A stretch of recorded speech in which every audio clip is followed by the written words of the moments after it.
¿Cómo te llamas? Me llamo Rafael, ¿y tú? Yo me llamo Luis. Je m'appelle Luis Muñoz de Morales Castro et je suis enseignant de langue vivante en Espagne. Et puis cette année, je participe au programme Jules Verne qui s'inscrit dans le cadre de la coopération de Castille-La Manche, ma région, et puis l'Académie Créteil.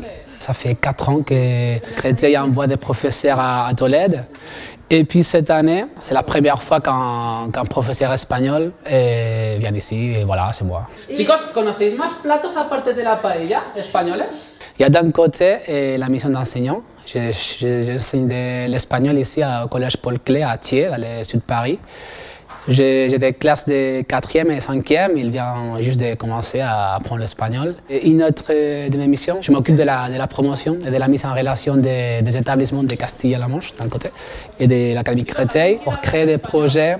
Là, par exemple, je peux vous parler d'une pièce de théâtre que des établissements vont créer, français et espagnol. Et là, évidemment, il y a les profs de langue, mais il y a aussi les professeurs de littérature, il y a les professeurs de musique, il y a les professeurs d'art plastique pour le décor. Donc là, tout le monde est impliqué et ça, c'est parfait, c'est génial. On peut faire des projets plus importants avec la participation et le financement même d'Erasmus+. Et c'est ça l'objectif. Mi equipo preferido es el Barça. Genial, muy bien. L'Académie de Créteil développe une politique d'ouverture européenne et internationale qui est fondée en partie sur l'organisation de nombreuses mobilités. Mobilités à la fois bien sûr pour les élèves et les étudiants sous statut scolaire et pour les enseignants et les personnels.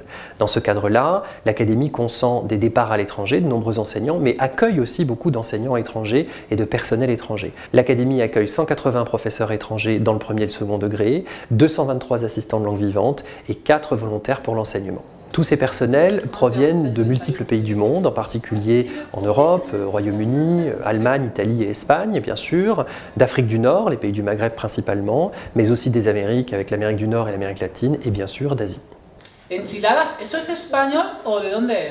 Le fait d'être ici, d'être professeur en France, c'est vraiment intéressant pour moi parce que là, c'est un système différent et il y a plein de choses qui changent, comme les horaires. Il y a la vie scolaire qui n'existait pas en Espagne. Et puis le rapport avec les élèves, c'est rien à voir. Je pense que c'est une opportunité hyper motivante pour eux d'avoir une personne qui est née en Espagne pour connaître la culture et pas seulement la langue. Donc voilà, tout le monde gagne.